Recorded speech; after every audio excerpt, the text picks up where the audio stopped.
Around the world, walls are present everywhere, some being demolished while others being planned. Here in Argentina, we also have them, and although we may not have as many, the impact they cause is not diminished. We chose to use a local example called La Quinta Presidencial de Olivos, Olivos Presidential Country House. This is where the Argentinian president lives. It is surrounded by a 2.5-meter high wall and extends for 2,600 meters. Since there are limited images of the Quinta, we decided to use Minecraft, a video game based on building mechanics, to recreate this place and help people grasp an idea of the presidential house.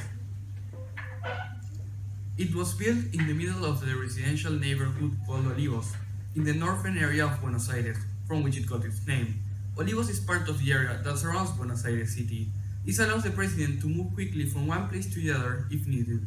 The Quinta Presidencial de Olivos was not always the presidential house, nor owned by the government. It originally belonged to a wealthy family, until they decided to donate it to the state with the condition that it would be used as the president's residence or otherwise as a public park.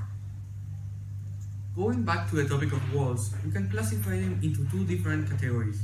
Protective walls, the ones that shelter us from threats, and excluding walls, those that separate communities and emphasize differences between them.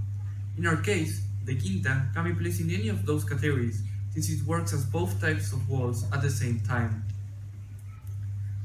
Having a wall that surrounds the place where the president lives can be something positive, since it can protect him from outside dangers.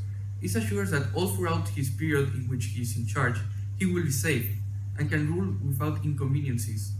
If there were no security measures and the president was exposed all the time, he could potentially be injured, which would lead to a constant risk of chaos.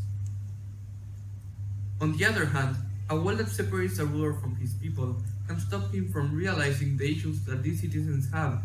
This barrier can also make the relation between the two sides more impersonal, or the leader might think that these problems might not be worth considering, something that is not great if you're supposed to rule for the people.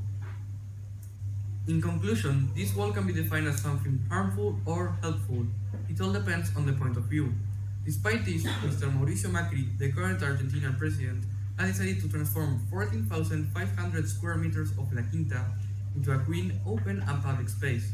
It will be called the Promenade of the Republic.